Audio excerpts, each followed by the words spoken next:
प्रभु मोर दृढ़गढ़ ओ चटाण। यह दाऊदंक स्वीकारोक्ति थिला।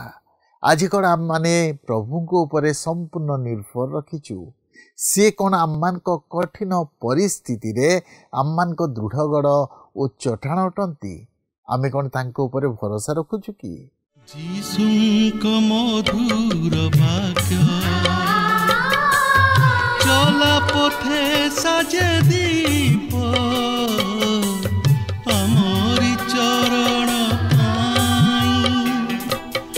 अलिभा आलोक देई जीवनर प्रतिपदे जीवनर प्रतिपदे बढ़ाए से सत्य पथ प्रदर्शिका से जे पथ प्रदर्शिका पथ प्रदर्शिका पथ प्रदर्शिका। प्रिय दर्शक बंधु नमस्कार। प्रभु जीशु मधुर नाम आपन को पथ प्रदर्शिका कार्यक्रम को स्वागत करुअछि। आपन किपरि अछंती? मोर विश्वास प्रभु दया और अनुग्रह आपन निश्चय भल थिबे। आपन नियमित आम कार्यक्रम देखुछंती, शिक्षा लाभ करुछंती और आत्मिक जीवन रे बढ़ुछंती, सेथिबाई मु विशेष आनंदित। आपन को मतामत निश्चय आम मान को जणाइबे। आमे आपन को फोन कॉल अपेक्षा रे अछु। आपन को मध्यरु अनेक आम सहित फोन रे जोगाजोग करुछंती, सेमान को विशेष करी धन्यवाद दिए। जदि केही एपर्यंत फोन करि नाहंती, आज ही आम सहित जोगाजोग करंतु। ए कार्यक्रम मध्य देई पुनि थरे आपन को सहित साक्षात करिवार सुयोग पाइथिबारु प्रभु को धन्यवाद दिए। प्रभु आपन को बहुल भावरे आशीर्वाद करंतु। आमे गत पाठरे अध्ययन करुथुलु जे ईश्वर आम प्रार्थना सुनंती, से आम जीवन रे आश्चर्य कार्य करंती। आजिर अध्ययन रे 62 रु 64 गीत रे दाऊद किपरि प्रभु को ऊपर निर्भर रखिछंती सेति प्रति दृष्टि देबा। से कहंती, सदा प्रभु तुमे मोर परित्राण ओ बल। आमे हुए तो ईश्वर को परित्राण बोली विश्वास करि पारु, किंतु बल बोली विश्वास करि न थाउ। अनेक समय रे आमे मनुष्य ऊपर निर्भर करि थाउ, अर्थ ऊपर निर्भर करू। ईश्वर जे आम जीवन रो सबु किछि हटंती सेथिरे विश्वास करि न थाउ। किंतु दाऊद संपूर्ण रूपे ईश्वर को ऊपर भरोसा स्थापन करुछंती। से कहउछंती, प्रभु तुमे मो दृढ़गढ़, तुमे मो चटाण। आज कौन आम चटाण ईश्वर अटंती कि? आमे कौन तांको ऊपर संपूर्ण भरोसा करुछु कि? तांको ऊपर निर्भर रखिछु कि? आम कठिन समय रे प्रभु जे रक्षा करि पारंती ता भरोसा करुछु कि? आज आमे प्रभु को ऊपर भरोसा रखिछु कि बा मनुष्य ऊपर? तेबे आसंतु ए संपर्क रे अधिक आलोचना करिबा पूर्वरु एक भक्तिमूलक गीत सुनिबा।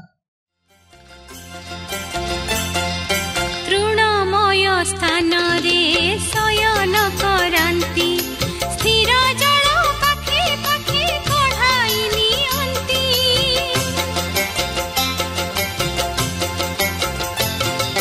तृणमय स्थान रे शयन करांती, स्थिर जल पाखे पाखे कढ़ाई नियंती।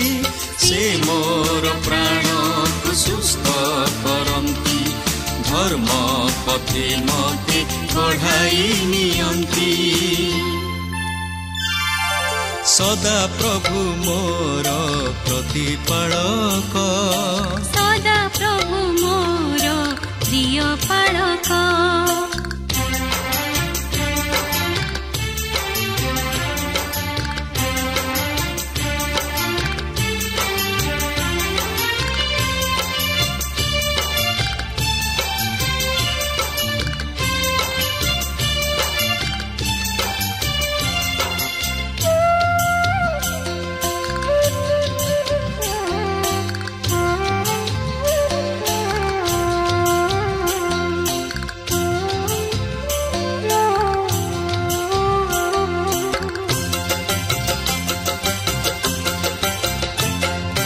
मृत्यु छाया पथरे करिले गमन आपद को केबे हेले करिबिनी भय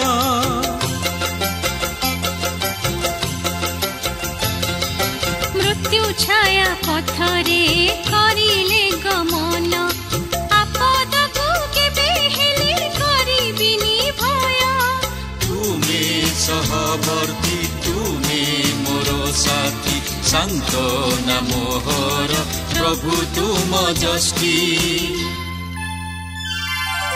सदा प्रभु मोर प्रतिपालक सदा प्रभु मोर प्रिय पालक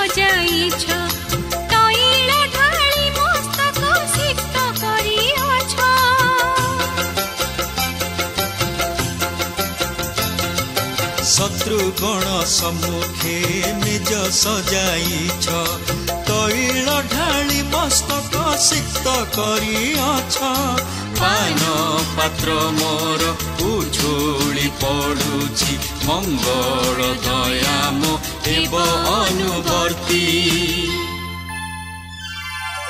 प्रभुଙ୍କ गृह मोहेब निवास चिरकाल तहि करिबि वास सदा प्रभु मोर प्रतिपालक सदा प्रभु मोर प्रिय पालक अभाव मोहर आसंत वर्तमान आम प्रभुंकर वाक्य मध्य को जावा आज आम गीत संहिता 62 पर्वर 5 पदर आरंभ कर यार शेष पर्यंत अध्ययन करने निमंते जावा तेबे यह 62 पर्वर 5 ରୁ 8 पद मध्य विश्वासर समय को लक्ष्य करूँ आउ से विश्वासर समय केतेबेले यह कौन से सूर्यालोकर समय जो समय आपणक जीवन रूप आकाश में कला बादल न थाए यह कौन से समय जो समय आपणकर सबकिछि विषय अति सुरखुरी गति करिथाए किंतु दाऊदंकर उत्तर होछि ईश्वर उपर निर्भर करिवार सबुठार उत्तम समय होछि आपणक जीवनर दयनीय परिस्थिति 62 पर्वर 6 पदरे एहिपरि लेखा अछि केवल से मोर शैल ओ मोर परित्राण से मोर उच्च दुर्ग मु विचलित नहिबि ताही होछि एही गीतर मुख्य सत्यता ताही होछि दाऊदଙ୍କ जीवनर मुख्य सत्यता ताही होछि आलोकर शक्ति जहाँकि ताहांकर जीवन को कढ़ाई नेला ताही होछि एक विषय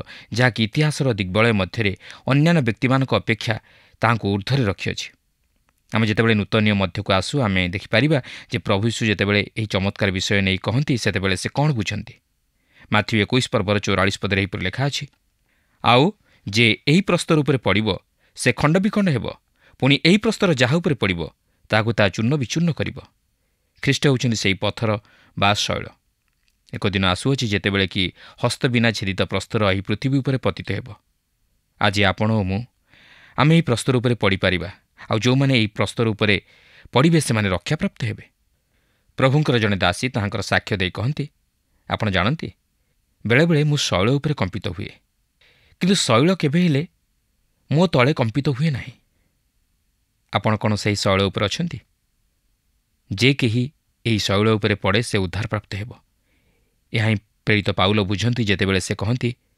कारण जो भित्तिमूल स्थापित होइछि ताहा व्यतीत अन्य भित्तिमूल केही स्थापन करिपारे नाही सेही भित्तिमूल यीशुख्रीष्ट जाकि प्रथम करन्थियो 3 पर्वर 11 पदरे लेखा अछि दाऊद कहंती केवल से मोहर शैल से होउछन्ति जणे जहाँको उपरे मु भरोसा स्थापन करिअछि मु जाने सिंहासन टळमळ हेउछि जेरुसालेम विक्षोभ मध्य रहिअछि लोक माने मो विरुद्ध उठी अछन्ति किंतु मु शैल उपरे रहिअछि दाऊद ସେହି ଗୌରବମୟ ଶିକ୍ଷା ପ୍ରାପ୍ତ ହୋଇଥିଲେ। ଏହାପରେ 7 ଓ 8 ପଦରେ ଲେଖା ଅଛି, ମୋର ପରିତ୍ରାଣ ଓ ମୋର ଗୌରବ ପରମେଶ୍ୱରଙ୍କଠାରେ ଅଛି। ମୋ ବଳର ଶୈଳ ଓ ମୋର ଆଶ୍ରୟ ପରମେଶ୍ୱରଙ୍କଠାରେ ଅଛି। ହେ ଲୋକମାନେ, ସବୁବେଳେ ତାହାଙ୍କଠାରେ ନିର୍ଭର କର। ତାହାଙ୍କ ଛାମୁରେ ମନର ସବୁ କଥା ଭାଙ୍ଗି କୁହ। ପରମେଶ୍ୱର ଆମମାନଙ୍କ ନିମନ୍ତେ ଆଶ୍ରୟ। ଦେଖନ୍ତୁ, ଏହା ହେଉଛି ଏକ ଅତି ବ୍ୟକ୍ତିଗତ ଗୀତ। ଲକ୍ଷ୍ୟ କରନ୍ତୁ, ସେ କହନ୍ତି, ସେ ମୋର ପରିତ୍ରାଣ, ସେ ମୋର ଗୌରବ, ସେ ମୋର ବଳ ଓ ସେ ମୋର ଆଶ୍ରୟ। ଏହା କେତେ ଚମତ୍କାର ବିଷୟ। ଦେଖନ୍ତୁ, ପ୍ରାର୍ଥନାର ଏହା ହେଉଛି ବାଇବଲ ସମ୍ବନ୍ଧୀୟ ସଂଜ୍ଞା। ପ୍ରଭୁଙ୍କର ଜଣେ ଦାସ ପ୍ରାର୍ଥନା ବିଷୟ ନେଇ ଏହିପରି କହନ୍ତି, ପ୍ରାର୍ଥନା ହେଉଛି ପବିତ୍ର ଆତ୍ମା ପୁତ୍ରଙ୍କ ଅର୍ଥାତ୍ ଯୀଶୁଙ୍କ ମଧ୍ୟ ଦେଇ ବିଶ୍ୱାସୀମାନଙ୍କ ମଧ୍ୟରେ ପିତା ଈଶ୍ୱରଙ୍କୁ କହିଥାନ୍ତି। ତାହା ହିଁ ହେଉଛି ପ୍ରାର୍ଥନା, ଯାହାକି ପ୍ରକୃତ ପ୍ରାର୍ଥନା। ଲେଖା ଅଛି, କାରଣ ତାହାଙ୍କଠାରୁ ମୋର ପ୍ରତ୍ୟାଶା ଜନ୍ମେ। ଦାଉଦ ଏଠାରେ କହନ୍ତି ଯେ ସେ କୌଣସି ଅବାନ୍ତର ପ୍ରାର୍ଥନା କରୁନାହାନ୍ତି, ମାତ୍ର ସେ ପ୍ରାର୍ଥନା କରୁଅଛନ୍ତି ଯେପରି ଈଶ୍ୱର ଯାହା ସାଧନ କରିବାକୁ ଚାହାନ୍ତି ତାହା ଯେପରି ସେ ତାହାଙ୍କର ଜୀବନ ମଧ୍ୟ ଦେଇ ସାଧନ କରନ୍ତି। ସେହି କାରଣରୁ ଯେଉଁ ବିଷୟ ସର୍ବୋତ୍ତମ ସେହି ବିଷୟ ନେଇ ସେ ପ୍ରାର୍ଥନା କରୁଥିବେ। ମୋର ଭାବନାରେ ଯଦି ସେହିପରି ପରିସ୍ଥିତିରେ ଦାଉଦଙ୍କୁ କିଏ ପ୍ରାର୍ଥନା କରିବା ନିମନ୍ତେ କହିଥିବେ, ତାହେଲେ ଦାଉଦ ତହିଁର ପ୍ରତ୍ୟୁତ୍ତରରେ କହିଥିବେ, ମୋର ସମସ୍ତ ଜୀବନ ଏକ ପ୍ରାର୍ଥନାର ଜୀବନ, କାରଣ ତାହାଙ୍କଠାରୁ ମୋର ପ୍ରତ୍ୟାଶା ଜନ୍ମେ। ପାଉଲ ଯେତେବେଳେ ଏହି ପ୍ରାର୍ଥନା ବିଷୟ ନେଇ କହିଲେ, ସେତେବେଳେ ତାହାଙ୍କ ମନରେ ମଧ୍ୟ ଏହି ବିଷୟ ଥିଲା, ନିରନ୍ତର ପ୍ରାର୍ଥନା କର, ଯାହାକି ପ୍ରଥମ ଥେସଲୋନିକି 5 ପର୍ବର 17 ପଦରେ ଲେଖା ଅଛି। ବର୍ତ୍ତମାନ ଏପରି କହିବା ଦ୍ୱାରା ପାଉଲ ଭାବନ୍ତି ନାହିଁ ଯେ ଆପଣଙ୍କୁ 24 ଘଣ୍ଟା ଧରି ଆଣ୍ଠେଇ ରହିବାକୁ ହେବ, କିନ୍ତୁ ତାହାଙ୍କ କହିବାର ଭାବ ହେଉଛି ଆପଣ ଆଣ୍ଠେଇକି ପ୍ରାର୍ଥନା କରନ୍ତୁ ଓ ତାପରେ ଦିନର 24 ଘଣ୍ଟା ଯାକ ସେହି ପ୍ରାର୍ଥନାର ପ୍ରତ୍ୟାଶାରେ ପ୍ରତିଦିନ ଜୀବନଯାପନ କରନ୍ତୁ। ତେଣୁକରି ଦାଉଦ ଏକ ପ୍ରାର୍ଥନା ସଭା ଆୟୋଜନ କରୁନାହାନ୍ତି। ପ୍ରକୃତରେ ଆଶ୍ଚର୍ଯ୍ୟର ବିଷୟ ହେଉଛି ଯେ ଏହି ଗୀତରେ ଆଦୌ ପ୍ରାର୍ଥନା ନାହିଁ, କିନ୍ତୁ ଆମେ ଦେଖୁ ଯେ ସମ୍ପୂର୍ଣ୍ଣ ଗୀତଟି ପ୍ରାର୍ଥନାର ବାତାବରଣ ମଧ୍ୟରେ ରହିଅଛି। ସେ ଜଣେ ବ୍ୟକ୍ତି ଯେ କି ଈଶ୍ୱରଙ୍କ ସହିତ ଏତେ ଦୂର ଜଡ଼ିତ ଥିଲେ ଯେ ତାହାଙ୍କର ଜୀବନ ଓ କାର୍ଯ୍ୟ ସେହି ପ୍ରାର୍ଥନାର ପରି ଥିଲା। ବର୍ତ୍ତମାନ ଆମେ ଦେଖୁ ସେହି ରାଜା ଦାଉଦ ଜେରୁସାଲେମରୁ ବାହାରି ଯାଉଛନ୍ତି ଓ ସେ ବିଳାପ କରୁ କରୁ ବାହାରି ଯିବାର ଆମେ ଲକ୍ଷ୍ୟ କରିବାକୁ ପାରୁ। କିନ୍ତୁ ଏହିସବୁ ବାହିକ ବିଷୟ ଅପସାରିତ ହୋଇଯାଏ ଯେତେବେଳେ ଆମେ ତାହାଙ୍କର ହୃଦୟକୁ ନିରୀକ୍ଷଣ କରୁ, କାରଣ ସେ ହେଉଛନ୍ତି ଜଣେ ବ୍ୟକ୍ତି ଯେ କି ଈଶ୍ୱରଙ୍କ ପ୍ରତି ଉତ୍ସର୍ଗୀକୃତ ଓ ସେ ଯାହା ହେଉନା କାହିଁକି ସେ ତାହାଙ୍କ ସହିତରେ ହିଁ ଚାଲିବେ। ଅନ୍ୟମାନେ ଏହିପରି ପରିସ୍ଥିତିରେ ତିକ୍ତ ହୋଇଯାଇଥାନ୍ତେ, ମାତ୍ର ଦାଉଦ ନୁହନ୍ତି। ସେଠାରେ କିଛି କହୁଅଛନ୍ତି ଆଉ ତାହା ଅତି ଚମତ୍କାର। ସେ କହନ୍ତି, ହେ ମୋହର ପ୍ରାଣ, କେବଳ ପରମେଶ୍ୱରଙ୍କର ଅପେକ୍ଷା କର, କାରଣ ତାହାଙ୍କଠାରୁ ମୋର ପ୍ରତ୍ୟାଶା ଜନ୍ମେ। ଦାଉଦ ସବୁ ଅବସ୍ଥାରେ ଓ ପରିସ୍ଥିତିରେ ଈଶ୍ୱରଙ୍କ ଉପରେ ନିର୍ଭର କରିଥିଲେ ଓ ତାହାଙ୍କ ନିକଟରେ ତାହାଙ୍କର ମନର ଦୁଃଖ ଓ ସମସ୍ୟାକୁ ଜଣାଉଥିଲେ। ବିଶେଷରେ ଯେଉଁ ସମୟରେ ଦାଉଦ ବିପଦ ଓ ସମସ୍ୟା ମଧ୍ୟ ଦେଇ ଗତି କରୁଥିଲେ, ସେହି ସମୟରେ ସେ ଅଧିକ ଈଶ୍ୱରଙ୍କ ଉପରେ ନିର୍ଭର କରୁଥିଲେ ଓ ତାହାଙ୍କ ଇଚ୍ଛାକୁ ମାନି ନେଉଥିଲେ। ପ୍ରିୟ ବନ୍ଧୁ, ଆଜି ପ୍ରଭୁ ଆମ ପ୍ରତ୍ୟେକଙ୍କ ଜୀବନରୁ ସେହି ପ୍ରକାର ଉତ୍ସର୍ଗୀକୃତ ଜୀବନ ଚାହାନ୍ତି, ଯେପରି ପ୍ରତି ଅବସ୍ଥାରେ ଆମେ ତାହାଙ୍କ ଉପରେ ନିର୍ଭର କରୁ। ଏହାପରେ 62 ପର୍ବର 9 ପଦରୁ 12 ପଦ ମଧ୍ୟରେ ବିଶ୍ୱାସର ଜୟ ବିଷୟ ନେଇ ଆମେ ଲକ୍ଷ୍ୟ କରିବାକୁ ପାରୁ। 62 ପର୍ବର 9 ପଦରେ ସେ କହନ୍ତି, ଯେଉଁମାନେ ମନୁଷ୍ୟ ଉପରେ ନିର୍ଭର କରନ୍ତି ସେମାନେ ବିଫଳ ହେବେ, କାରଣ ସେମାନେ ଅସାର ଲୋକ ଓ ମିଥ୍ୟାବାଦୀ। ସେମାନଙ୍କଠାରେ ସତ୍ୟତା ନାହିଁ। ସେମାନେ ପ୍ରତାରଣା କରନ୍ତି, ପକ୍ଷପାତ କରନ୍ତି, ନିଜର ସ୍ୱାର୍ଥ ଅନ୍ୱେଷଣ କରନ୍ତି। ସେ ଶିକ୍ଷା କରିବାକୁ ପାରିଲେ ଯେ ଜଣେ ଲୋକମାନଙ୍କ ଉପରେ ନିର୍ଭର କରିପାରିବ ନାହିଁ, କାରଣ ସେମାନେ ଅସାର। ସେ ଲକ୍ଷ୍ୟ କରିବାକୁ ପାରିଲେ ଯେ ଅହିଥୋପଲ ପରି ଉଚ୍ଚ ପଦାଧିକାରୀ ବ୍ୟକ୍ତିଙ୍କୁ ବିଶ୍ୱାସ କରାଯାଇପାରେ ନା। ସେମାନଙ୍କ ଉପରେ ନିର୍ଭର କରିହେବ ନାହିଁ। ଆଉ ଏହା ହେଉଛି ପ୍ରଥମ ବିଷୟ ଯାହାକି ଜଣେ ଖ୍ରୀଷ୍ଟ ବିଶ୍ୱାସୀ ଶିକ୍ଷା କରିବା ଉଚିତ, ଯେପରି ମନୁଷ୍ୟ ଆଡ଼କୁ ଦୃଷ୍ଟି ନ କରି ଈଶ୍ୱରଙ୍କ ଆଡ଼କୁ ଦୃଷ୍ଟି କରିବାକୁ ପାରେ। ଆଜି ଅନେକ ଖ୍ରୀଷ୍ଟ ବିଶ୍ୱାସୀ ମନୁଷ୍ୟ ଉପରେ ନିର୍ଭର କରିବା ହେତୁ ସେମାନଙ୍କର ଜଟିଳ ପରିସ୍ଥିତିରେ ସେମାନେ ଭାଙ୍ଗି ପଡ଼ିଥାନ୍ତି, ହତୋତ୍ସାହିତ ହୁଅନ୍ତି ବା ନିରାଶ ହୋଇଯାଆନ୍ତି। 62 ପର୍ବର 10 ପଦରେ ଲେଖା ଅଛି, ଦୌରାତ୍ମରେ ନିର୍ଭର ରଖ ନାହିଁ ଓ ଅପହରଣରେ ଦର୍ପୀ ହୁଅ ନାହିଁ। ଧନ ବଢ଼ିଲେ ତହିଁରେ ମନ ଦିଅ ନାହିଁ। ତେବେ ବର୍ତ୍ତମାନ ଉପସଂହାର ଶୁଣନ୍ତୁ, କାହିଁକି ଆପଣ ଈଶ୍ୱରଙ୍କ ଉପରେ ନିର୍ଭର କରିପାରିବେ। ବର୍ତ୍ତମାନ 62 ପର୍ବର 11 ପଦରେ ଏହିପରି ଲେଖା ଅଛି, ପରମେଶ୍ୱର ଥରେ କହିଅଛନ୍ତି, ଆମ୍ଭେ 2 ଥର ଏହା ଶୁଣିଅଛୁ ଯେ ପରାକ୍ରମ ପରମେଶ୍ୱରଙ୍କର ଅଟଇ। ପ୍ରିୟ ବନ୍ଧୁ, ଆପଣ ପରମେଶ୍ୱରଙ୍କ ଉପରେ ନିର୍ଭର କରିପାରିବେ, କାରଣ ସେ ଯେକୌଣସି ବିଷୟ ସାଧନ କରିପାରିବେ ଯାହାକି ଶକ୍ତି ଆବଶ୍ୟକରେ। ତାଙ୍କର ସମସ୍ତ ଶକ୍ତି ରହିଅଛି, ଆଉ ସେ ଯେକୌଣସି ବିଷୟ ସାଧନ କରିପାରିବେ। ସେ ଯାହା କରିବାକୁ ଇଚ୍ଛା କରନ୍ତି ତାହା ସେ କରିପାରିବେ। ପରାକ୍ରମ ଦାଉଦଙ୍କଠାରେ ନଥିଲା। ସେ ନାମକୁ ମାତ୍ର ଜଣେ ମହାନ ରାଜା ଥିଲେ, କାରଣ ଈଶ୍ୱର ତାହାଙ୍କୁ ମହାନ ରାଜା ରୂପେ ପ୍ରତିଷ୍ଠିତ କରାଇଥିଲେ। ବର୍ତ୍ତମାନ ସେ ତାହାଙ୍କୁ ଜେରୁସାଲେମରୁ ବାହାରିଯିବା ନିମନ୍ତେ ଲୋକମାନଙ୍କୁ ଅନୁମତି ଦେଇ ବାଧ୍ୟ କରାନ୍ତି। ଆଉ ଏହା ଯଦି ଈଶ୍ୱରଙ୍କ ଇଚ୍ଛା ନଥାଏ ଯେ ସେ ଜେରୁସାଲେମକୁ ଫେରନ୍ତୁ ବୋଲି, ତାହେଲେ ସେ ସେଠାକୁ ଫେରିବେ ନାହିଁ। କିନ୍ତୁ ସେ ଈଶ୍ୱରଙ୍କ ହସ୍ତରେ ସମସ୍ତ ବିଷୟ ସମର୍ପଣ କରନ୍ତି, କାରଣ ସେ କେବଳ ମାତ୍ର ଜଣେ ଯାହାଙ୍କର ସମସ୍ତ ପରାକ୍ରମ ରହିଅଛି। ମନୁଷ୍ୟ ଆଜି ନିଜର ପରାକ୍ରମ ଦେଖାଇବା ନିମନ୍ତେ ବିନାଶକର ବିଷୟ ସବୁକୁ ପ୍ରୟୋଗ କରେ, କିନ୍ତୁ ଦାଉଦ କହନ୍ତି ସେ ଆବିଷ୍କାର କରିବାକୁ ପାରିଲେ ଯେ ପ୍ରକୃତ ଶକ୍ତି ସହିତ ଆଉ ଏକ ବିଷୟ ରହିଅଛି, ଯାହାକି ଏହା ସହିତ ସଦାସର୍ବଦା ଗତି କରେ। ତେବେ ସେହି ବିଷୟଟି କ'ଣ, ଆସନ୍ତୁ ତାହା ଏହି 12 ପଦରେ ଲକ୍ଷ୍ୟ କରିବାକୁ ଯିବା। 12 ପଦରେ ଲେଖା ଅଛି, ଆହୁରି ହେ ପ୍ରଭୁ, ତୁମ୍ଭଠାରେ ଦୟା ଥାଏ, କାରଣ ତୁମ୍ଭେ ପ୍ରତ୍ୟେକ ମନୁଷ୍ୟକୁ ତାହାର କର୍ମାନୁସାରେ ଫଳ ଦେଉଅଛ। ଆପଣଙ୍କର ଯଦି ଶକ୍ତି ରହିଅଛି, ତାହେଲେ ଆପଣ ଦୟା ଦେଖାଇବା ନିମନ୍ତେ ସମର୍ଥ ହେବେ।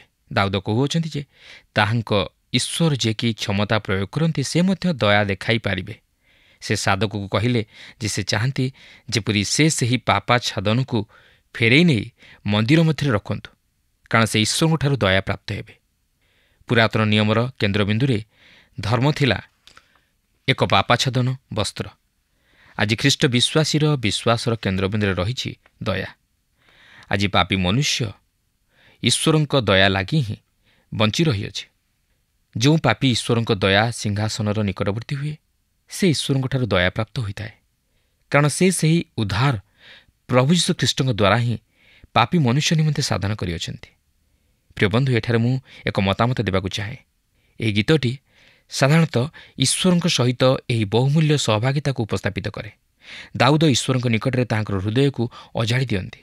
ସେ ଈଶ୍ୱରଙ୍କ ସହିତ କଥାବାର୍ତ୍ତା କରି ତାହାଙ୍କୁ କହନ୍ତି, ତୁମେ ହିଁ ମୋହର ପରିତ୍ରାଣ, ତୁମେ ହିଁ ମୋହର ଶୈଳ। ତେଣୁକରି ଅନେକ ଲୋକ ପ୍ରାର୍ଥନା ସଭାମାନଙ୍କରେ ବା ଉପାସନାମାନଙ୍କରେ ଏହିପରି ଭାବେ ପ୍ରାର୍ଥନା କରନ୍ତି। ସେମାନେ ପ୍ରାର୍ଥନାରେ ଠିକ୍ ବିଷୟ ଓ ଠିକ୍ ଶବ୍ଦ ପ୍ରୟୋଗ କରିବାକୁ ଚାହାନ୍ତି, ମାତ୍ର ଅନେକ ସମୟରେ ସେଥିରେ କୌଣସି ଆନ୍ତରିକତା ନଥାଏ। ହଁ, ସମସ୍ତଙ୍କ ମଧ୍ୟରେ ପ୍ରାର୍ଥନା କରିବା ଠିକ୍, କିନ୍ତୁ ମୁଁ କହି ରଖେ, ଆପଣ ପ୍ରାର୍ଥନାରେ ଏକାକୀ ଏକ ନିରୋଳ ସ୍ଥାନରେ ଈଶ୍ୱରଙ୍କ ସହିତ ସମୟ ବିତାନ୍ତୁ। ହୋଇପାରେ ବାହାରେ କୌଣସି ଏକ ନିରୋଳା ସ୍ଥାନରେ ହେଉ ବା ଗୃହରେ ଏକ କୋଣରେ ହେଉ। ଏପରି ଏକ ସ୍ଥାନ ଦେଖନ୍ତୁ ଯେଉଁଠାରେ ଆପଣ ଈଶ୍ୱରଙ୍କ ସମ୍ମୁଖରେ ଏକାକୀ ନୀରବରେ ସମୟ ବିତାଇ ପାରିବେ।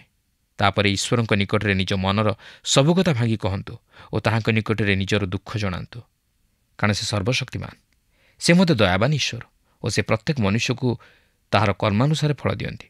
ଏହାପରେ ଗୀତ 63 ପର୍ବ ମଧ୍ୟକୁ ଯିବା। ଏହି ଗୀତର ମୁଖ୍ୟ ବିଷୟବସ୍ତୁ ହେଉଛି ଜୀବନର ଜଳ ନିମନ୍ତେ ତୃଷା। ଏହା ଦାଉଦଙ୍କର ଗୀତ ଯେତେବେଳେ କି ସେ ଜିହୁଦାର ପ୍ରାନ୍ତର ମଧ୍ୟରେ ଥିଲେ। ଏହି ଗୀତଟି ମଧ୍ୟ ଏକ ଦୃଢ଼ ବିଶ୍ୱାସ ଉପରେ ପର୍ଯ୍ୟବେସିତ। ଦାଉଦ ସେହି ମରୁସାଗରର ପ୍ରାନ୍ତର ମଧ୍ୟରେ ଗୁମ୍ଫାମାନଙ୍କରେ ରହି କାଳକ୍ଷେପଣ କରିଥିଲେ, ଯେଉଁ ସ୍ଥାନ କି ଅତି ଶୁଷ୍କ ତଥା ଉତ୍ତାପର ସ୍ଥାନ ଥିଲା, ଯେଉଁ ସ୍ଥାନରେ କି ଆପଣ ଅତ୍ୟଧିକ ତୃଷା ଅନୁଭବ କରିବେ। ଦାଉଦ ମଧ୍ୟ ତାଙ୍କ ଜୀବନର ଅନୁଭୂତି ମଧ୍ୟ ଦେଇ ସେହି ତୃଷା କ'ଣ ତାହା ସେ ଭଲ ରୂପେ ଜାଣିଥିଲେ। ମାତ୍ର ସେ ପ୍ରଭୁଙ୍କ ନିମନ୍ତେ ବିଶେଷ ତୃଷିତ ଥିଲେ। ଶାରୀରିକ ତୃଷା ଅପେକ୍ଷା ଈଶ୍ୱରଙ୍କ ନିମନ୍ତେ ଆତ୍ମିକ ଜୀବନରେ ସେ ଅଧିକ ତୃଷିତ ଥିଲେ। ତେବେ ଦେଖନ୍ତୁ, ଏହି 63 ପର୍ବର ପ୍ରଥମ 2 ପଦରେ ଏହିପରି ଲେଖା ଅଛି, ହେ ପରମେଶ୍ୱର, ତୁମେ ମୋର ପରମେଶ୍ୱର, ଯତ୍ନରେ ମୁଁ ତୁମର ଅନ୍ୱେଷଣ କରିବି। ଜଳଶୂନ୍ୟ ଶୁଷ୍କ ଓ ଶ୍ରାନ୍ତିକର ଦେଶରେ ମୋ ପ୍ରାଣ ତୁମ୍ଭ ନିମନ୍ତେ ତୃଷିତ ହୁଏ ଓ ମୋ ଶରୀର ତୁମ୍ଭ ପାଇଁ ଲାଳସା କରେ। ତେଣୁ ତୁମ୍ଭ ପରାକ୍ରମ ଓ ଗୌରବ ଦେଖିବା ପାଇଁ ମୋ ପବିତ୍ର ସ୍ଥାନରେ ତୁମ୍ଭ ପ୍ରତି ଚାହିଁ ରହିଅଛି। ଏହା ହେଉଛି କେବଳ ବିଶ୍ୱାସ ଯାହାକି ଏହିପରି କହିପାରିବ। ଈଶ୍ୱର ହେଉଛନ୍ତି ଜଣେ ଯେ କି ଅନନ୍ତ। ସେ ମନୁଷ୍ୟର ସମସ୍ତ ଚିନ୍ତାଧାରାର ଊର୍ଦ୍ଧ୍ୱରେ। ସେ ହେଉଛନ୍ତି ସୃଷ୍ଟିକର୍ତ୍ତା, ସେ ହେଉଛନ୍ତି ଉଦ୍ଧାରକର୍ତ୍ତା, ସେ ହେଉଛନ୍ତି ମୋହର ପିତା। ଏ ହେଉଛନ୍ତି ସେହି ଯାହାଙ୍କୁ ଦାଉଦ ଚାହାନ୍ତି। ସେ ଜାଣିଥିଲେ ତୃଷା କ'ଣ। ସେ ସେହି ମରୁସାଗରର ନିମ୍ନ ଅଞ୍ଚଳରେ ଥିବା ଗୁମ୍ଫାମାନଙ୍କ ମଧ୍ୟରେ ନିଜକୁ ଲୁଚାଇଥିଲେ ଓ ସେହି ସମସ୍ତ ଅଞ୍ଚଳ ଅତି ଶୁଷ୍କ ଅଞ୍ଚଳ ଥିଲା। ଏହିସବୁ ଅଞ୍ଚଳମାନଙ୍କରେ ଆପଣ ଅତ୍ୟଧିକ ତୃଷା ଅନୁଭବ କରିପାରିବେ। ଆପଣ ଯଦି କେବେ ସେହି ସ୍ଥାନକୁ ଯିବାର ସୁଯୋଗ ପାଆନ୍ତି ତାହେଲେ ଆପଣ ଆପଣଙ୍କ ସହିତ ଜଳପାତ୍ର ରଖିବେ। ଦାଉଦଙ୍କ ପ୍ରାଣ ଈଶ୍ୱରଙ୍କ ନିମନ୍ତେ ତୃଷିତ ହେଲା। ଆପଣ କ'ଣ ଆପଣଙ୍କ ବିଷୟରେ ସେହିପରି ଅନୁଭବ କରନ୍ତି କି? ତାହାଙ୍କ ପ୍ରତି ଆପଣଙ୍କର କ'ଣ ପ୍ରେମ ଅଛି କି? କିମ୍ବା ସେ ଆପଣଙ୍କ ନିମନ୍ତେ ଭାରସ୍ୱରୂପ ହୋଇଅଛନ୍ତି? କିନ୍ତୁ ଆମମାନେ ଦାଉଦଙ୍କ ପରି ଈଶ୍ୱରଙ୍କ ନିମନ୍ତେ ତୃଷିତ ହେବାକୁ ହେବ। ଏହାପରେ ଦେଖନ୍ତୁ ସେହି 63 ପର୍ବର 4 ଓ 5 ପଦରେ ଏହିପରି ଲେଖା ଅଛି, ଏହି ରୂପି ମୁଁ ଯାବଜୀବନ ତୁମର ଧନ୍ୟବାଦ କରିବି। ମୁଁ ତୁମ ନାମରେ ଆପଣା ହସ୍ତ ଉଠାଇବି। ଯେପରି ମେଦ ଓ ମଜ୍ଜାରେ ସେପରି ମୋହର ପ୍ରାଣ ପରିତୃପ୍ତ ହେବ ଓ ମୋ ମୁଖ ଆନନ୍ଦିତ ଓଷ୍ଠାଧରରେ ତୁମର ପ୍ରଶଂସା କରିବ। ସେ ଜାଗତିକ ସୁଖ ସମ୍ଭୋଗ ଅପେକ୍ଷା ଈଶ୍ୱରଙ୍କ ସହିତ ସହଭାଗିତା ଓ ଆନନ୍ଦ କରିବାକୁ ପସନ୍ଦ କରିଥିଲେ। ଏହାପରେ 63 ପର୍ବର 6-7 ପଦରେ ଲେଖା ଅଛି, ମୁଁ ଶଯ୍ୟା ଉପରେ ତୁମ୍ଭକୁ ସ୍ମରଣ କରିବା ବେଳେ ରାତ୍ରିର ପ୍ରହରକୁ ପ୍ରହର ତୁମ୍ଭ ବିଷୟ ଧ୍ୟାନ କରେ, କାରଣ ତୁମ୍ଭେ ମୋହର ସହାୟ ହୋଇଅଛ, ଆଉ ତୁମ୍ଭ ପକ୍ଷର ଛାୟାରେ ମୁଁ ଉଲ୍ଲାସ କରିବି। ଦେଖନ୍ତୁ, ସେ ରାତ୍ରିରେ ମଧ୍ୟ ପ୍ରହରକୁ ପ୍ରହର ଜାଗି ରହି ପ୍ରାର୍ଥନା କରୁଥିଲେ। ଆଜି ଆମେ କେଉଁ ବିଷୟ ନେଇ ଅଧିକ ଚିନ୍ତିତ? ଆଜି ଆମେ କାହାକୁ ସ୍ମରଣ କରୁ? ଦାଉଦ ଈଶ୍ୱରଙ୍କ ବିଷୟରେ ଚିନ୍ତା କଲେ ଓ ତାହାଙ୍କ ଉପରେ ଧ୍ୟାନ କଲେ, ଯେତେବେଳେ କି ସେ ରାତ୍ରିରେ ଶୋଇପାରୁନଥିଲେ। ପ୍ରିୟ ବନ୍ଧୁ, ଈଶ୍ୱରଙ୍କ ଉତ୍ତମତା ଉପରେ ଧ୍ୟାନ ଦେବା ହେଉଛି ସବୁଠାରୁ ମହାନ ବିଷୟ। ଆମେ ଅନ୍ୟାନ୍ୟ ବିଷୟ ନେଇ ଭାବିତ ଚିନ୍ତିତ ହେବା ଅପେକ୍ଷା ଈଶ୍ୱରଙ୍କ ଉତ୍ତମ ବିଷୟଗୁଡ଼ିକୁ ସ୍ମରଣ କରି ତାହାଙ୍କର ଧନ୍ୟବାଦ କରିବା ଉଚିତ। ଏହାପରେ ସେହି 63 ପର୍ବର 8 ପଦରୁ 11 ପଦ ମଧ୍ୟରେ ଲେଖା ଅଛି, ମୋହର ପ୍ରାଣ ତୁମ୍ଭ ପଛେ ପଛେ ଲାଗିଥାଏ, ତୁମ୍ଭର ଦକ୍ଷିଣ ହସ୍ତ ମୋତେ ଧରି ରଖେ। ମାତ୍ର ଯେଉଁମାନେ ମୋ ପ୍ରାଣନାଶର ଚେଷ୍ଟା କରନ୍ତି ସେମାନେ ପୃଥିବୀର ଅଧସ୍ଥାନକୁ ଯିବେ। ସେମାନେ ଖड्ଗର ପରାକ୍ରମରେ ସମର୍ପିତ ହେବେ। ସେମାନେ ଶୃଗାଳର ଖାଦ୍ୟ ହେବେ। ମାତ୍ର ରାଜା ପରମେଶ୍ୱରଙ୍କଠାରେ ଆନନ୍ଦ କରିବେ। ତାହାଙ୍କ ନାମରେ ଶପଥକାରୀ ପ୍ରତ୍ୟେକ ଲୋକ ଦର୍ପ କରିବେ, କାରଣ ମିଥ୍ୟାବାଦୀମାନଙ୍କ ମୁଖ ରୁଦ୍ଧ ହେବ। ହଁ, ଆମମାନଙ୍କର ପ୍ରାଣ ତାହାଙ୍କ ପଛେ ପଛେ ଯେପରି ଲାଗି ରୁହେ, ତାହେଲେ ସେ ଆମମାନଙ୍କୁ ଶତ୍ରୁର ହସ୍ତରୁ ଉଦ୍ଧାର କରିବେ। ଏହା ହେଉଛି ଏକ ମହାନ ଗୀତ, ଯାହାକି ଆଦ୍ୟ ମଣ୍ଡଳୀରେ ପ୍ରତ୍ୟେକ ଉପାସନାରେ ବୋଲାଯାଉଥିଲା ଓ ଏହା ଏକ ପ୍ରାତଃକାଳର ଗୀତ ଥିଲା। ଦାଉଦ ଶତ୍ରୁର ପଛେ ପଛେ ନ ଗୋଡ଼ାଇ ବା ଜଗତର ଲୋକମାନଙ୍କର ଆଶ୍ରୟ ନ ନେଇ ଈଶ୍ୱରଙ୍କର ଆଶ୍ରୟ ନେଇଥିଲେ। 64 ପର୍ବ ମଧ୍ୟକୁ ଯିବା। ଏହି ଗୀତଟି ପ୍ରକାଶ କରେ ଯେ ଦୁଷ୍ଟତାର ଜୟ ହୋଇପାରେ, ମାତ୍ର ଈଶ୍ୱର ସେମାନଙ୍କର ବିଚାର କରିବେ। ଏହି ଗୀତର ପଛରେ ଦାଉଦଙ୍କ ଜୀବନର ଐତିହାସିକ ପୃଷ୍ଠଭୂମି ରହିଅଛି। 64 ପର୍ବର ପ୍ରଥମ 2 ପଦରେ ଏହିପରି ଲେଖା ଅଛି, ହେ ପରମେଶ୍ୱର, ମୋ କାକୁକ୍ତିର ରବ ଶ୍ରବଣ କର। ଶତ୍ରୁ ଭୟରୁ ମୋ ଜୀବନ ରକ୍ଷା କର। କୁକର୍ମକାରୀମାନଙ୍କ ଗୁପ୍ତ ମନ୍ତ୍ରଣାରୁ, ଅଧର୍ମାଚାରୀମାନଙ୍କ କଳହରୁ ମୋତେ ଲୁଚାଇ ରଖ। ଏହା ହିଁ ଥିଲା ଦାଉଦଙ୍କର ପ୍ରାର୍ଥନା। ପ୍ରାର୍ଥନା ଥିଲା ତାହାଙ୍କର ଏକମାତ୍ର ଆଶ୍ରୟ। ସେହି ମହାକ୍ଲେଶର ସମୟରେ ପ୍ରାର୍ଥନା ହିଁ ଇସ୍ରାଏଲର ଏକମାତ୍ର ଆଶ୍ରୟ ହେବ। ଏଠାରେ ପୁନର୍ବାର ଦାଉଦ ଈଶ୍ୱରଙ୍କୁ କହନ୍ତି ତାହାଙ୍କୁ ଲୁଚାଇବା ପାଇଁ। ଦାଉଦ ଏହି ପ୍ରକାର ପ୍ରାର୍ଥନା ସମୟକୁ ସମୟ କରୁଥିଲେ। ତାହାଙ୍କର ଆଶ୍ରୟ ଥିଲା ପ୍ରାର୍ଥନା। ଏହା ହିଁ ଥିଲା ତାହାଙ୍କର ଏକମାତ୍ର ଆଶ୍ରୟ। ଈଶ୍ୱର ହିଁ ତାହାଙ୍କର ଏକମାତ୍ର ଭରସା ସ୍ୱରୂପ ଥିଲେ। ଏହାପରେ 64 ପର୍ବର 3 ପଦରୁ 10 ପଦ ମଧ୍ୟରେ ଆମେ ଦେଖୁ ଲେଖା ଅଛି, ସେମାନେ ଖड्ଗ ପରି ଆପଣା ଜିହ୍ୱା ଶାଣିତ କରିଅଛନ୍ତି ଏବଂ ଆପଣମାନଙ୍କ କଟୁ ବାକ୍ୟ ରୂପ ତୀର ଲକ୍ଷ୍ୟ କରିଅଛନ୍ତି, ଯେପରି ସିଦ୍ଧ ଲୋକଙ୍କ ପ୍ରତି ଗୋପନରେ ନିକ୍ଷେପ କରିପାରିବେ। ସେମାନେ ହଠାତ୍ ତାହା ପ୍ରତି ନିକ୍ଷେପ କରନ୍ତି ଓ ଭୟ କରନ୍ତି ନାହିଁ। ସେମାନେ କୁସଂକଳ୍ପରେ ଆପଣାକୁ ବଳିଷ୍ଠ କରନ୍ତି। ସେମାନେ ଗୋପନରେ ଫାନ୍ଦ ପାତିବାକୁ କଥାବାର୍ତ୍ତା କରନ୍ତି। ସେମାନେ କହନ୍ତି, ଆମମାନଙ୍କୁ କିଏ ଦେଖିବ? ସେମାନେ ଅଧର୍ମ କଳ୍ପନା କରନ୍ତି। ଆମ୍ଭେମାନେ ଯତ୍ନପୂର୍ବକ କଳ୍ପନା ସିଦ୍ଧ କରିଅଛୁ ବୋଲି ସେମାନେ କହନ୍ତି। ଆଉ ପ୍ରତ୍ୟେକର ଆନ୍ତରିକ ଭାବ ଓ ହୃଦୟ ଗଭୀର। ମାତ୍ର ପରମେଶ୍ୱର ସେମାନଙ୍କ ପ୍ରତି ନିକ୍ଷେପ କରିବେ। ସେମାନେ ତୀରରେ ହଠାତ୍ ଆହତ ହେବେ। ଏହି ରୂପେ ସେମାନେ ନିପାତିତ ହେବେ। ସେମାନଙ୍କ ନିଜ ଜିହ୍ୱା ସେମାନଙ୍କର ବିପକ୍ଷ ହେବ। ସେମାନଙ୍କୁ ଦେଖିବା ଲୋକ ସମସ୍ତେ ମୁଣ୍ଡ ହଲାଇବେ। ପୁଣି ସକଳ ମନୁଷ୍ୟ ଭୟ କରିବେ ଓ ସେମାନେ ପରମେଶ୍ୱରଙ୍କ କର୍ମ ପ୍ରକାଶ କରିବେ ଓ ତାହାଙ୍କର କ୍ରିୟା ସୁବିବେଚନା କରିବେ। ଧାର୍ମିକ ଲୋକ ସଦାପ୍ରଭୁଙ୍କଠାରେ ଆନନ୍ଦ କରିବ ଓ ତାହାଙ୍କର ଶରଣାଗତ ହେବ। ପୁଣି ସରଳାନ୍ତକରଣ ସମସ୍ତେ ଦର୍ପ କରିବେ। ତେଣୁକରି ଦାଉଦ ଯେପରି କଲେ ଆମମାନଙ୍କୁ ମଧ୍ୟ ସେହିପରି କରିବାକୁ ହେବ, ଯାହାକି ଇସ୍ରାଏଲ୍ ମଧ୍ୟ ଭବିଷ୍ୟତରେ କରିବା ପାଇଁ ଯାଉଅଛନ୍ତି। ଆମମାନଙ୍କୁ ଈଶ୍ୱରଙ୍କ ଆଡ଼କୁ ଦୃଷ୍ଟି କରିବାକୁ ହେବ। ଆଜି ଈଶ୍ୱର ହିଁ କେବଳ ଆମମାନଙ୍କର ଏକମାତ୍ର ଭରସା ହେବା ଉଚିତ। ପ୍ରଭୁ ପ୍ରତ୍ୟେକଙ୍କୁ ଆଶୀର୍ବାଦ କରନ୍ତୁ। ମୋର ବିଶ୍ୱାସ ଆଜିର କାର୍ଯ୍ୟକ୍ରମ ଆପଣଙ୍କୁ ନିଶ୍ଚୟ ଭଲ ଲାଗିଥିବ। ଆମେ ଲକ୍ଷ୍ୟ କଲୁ ଯେ ଆମ ସମସ୍ୟାର ସମୟରେ ଦାଉଦ ଈଶ୍ୱରଙ୍କ ଉପରେ ସମ୍ପୂର୍ଣ୍ଣ ନିର୍ଭର କରିଥିଲେ ଓ ଈଶ୍ୱରଙ୍କ ଉପସ୍ଥିତି ନିମନ୍ତେ ଇଚ୍ଛା କରୁଛନ୍ତି। ସେ କହୁଛନ୍ତି, ମୁଁ ତୁମ ଉପସ୍ଥିତି ନିମନ୍ତେ ତୃଷିତ, ମୁଁ କ୍ଷୁଧିତ ଅଟେ। ଆମ କ୍ଷୁଧା ଯେପରି ଆମକୁ ଖାଦ୍ୟ ନିକଟକୁ ନେଇଯାଏ, ସେହିପରି ଦାଉଦଙ୍କ ଆତ୍ମିକ କ୍ଷୁଧା ଈଶ୍ୱରଙ୍କ ନିକଟକୁ ନେଇଯାଉଥିଲା। ଆଜି ଆମେ କେଉଁ ବିଷୟ ନିମନ୍ତେ କ୍ଷୁଧିତ ଆଉ ତୃଷିତ? ଆମ ତୃଷା କ'ଣ ଈଶ୍ୱରଙ୍କ ଉପସ୍ଥିତି ମଧ୍ୟରେ ରହିବା ପାଇଁ? ସତେ ଯେପରି ଦାଉଦ ଆତ୍ମିକ ମରୁଭୂମି ମଧ୍ୟରେ ଅଛନ୍ତି। ସେ ତୃଷିତ ଅଟନ୍ତି, ଯେଉଁ ତୃଷା କେବଳ ଈଶ୍ୱର ପୂରଣ କରିପାରିବେ। ଆଜି କ'ଣ ଆମେ ଈଶ୍ୱରଙ୍କ ଉପସ୍ଥିତି ନିମନ୍ତେ କ୍ଷୁଧିତ ଅଟୁ କି? ହବା ଓ ଆଦମ ଯେପରି ଗଛ କୋରଡ଼ରେ ଲୁଚିଲେ, ଆମେ କ'ଣ ନିଜକୁ ଈଶ୍ୱରଙ୍କ ଠାରୁ ଲୁଚଉଛୁ କି? କେବଳ ଈଶ୍ୱରଙ୍କ ନିକଟକୁ ଯିବାକୁ ଚାହୁଁଛୁ? ଆଜି ତ ଆମ ସମୟ ହେଲାଣି। ପରବର୍ତ୍ତୀ କାର୍ଯ୍ୟକ୍ରମରେ ପୁଣି ଆପଣଙ୍କ ସହିତ ସାକ୍ଷାତ ହେବ। ବିଦାୟ ନେବା ପୂର୍ବରୁ ଆସନ୍ତୁ ପ୍ରାର୍ଥନା କରିବା।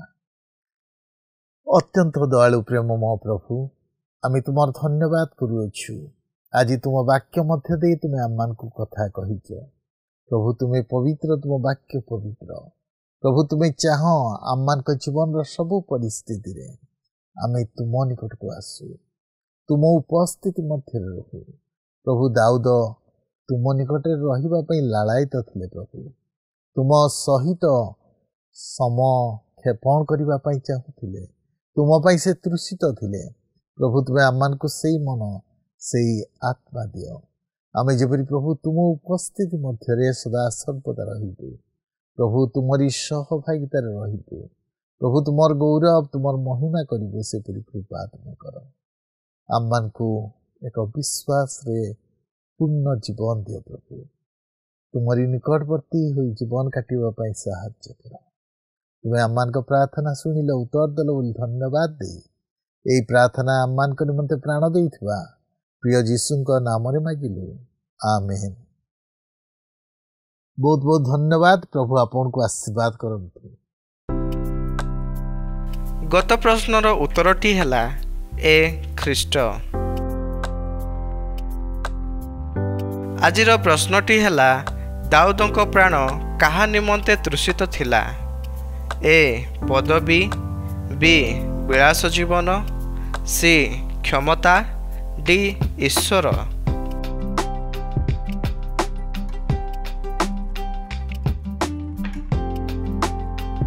এই প্রশ্নর উত্তর আসন্তাকালি সন্ধ্যা 6টা মধ্যে option A, B, C, D মধ্যরু সঠিক উত্তর বাছি আপনার নাম ও সম্পূর্ণ ঠিকনা সহিত 9777221415 ফোন নম্বরে SMS কিংবা WhatsApp দ্বারা জଣାଇବାକୁ অনুরোধ।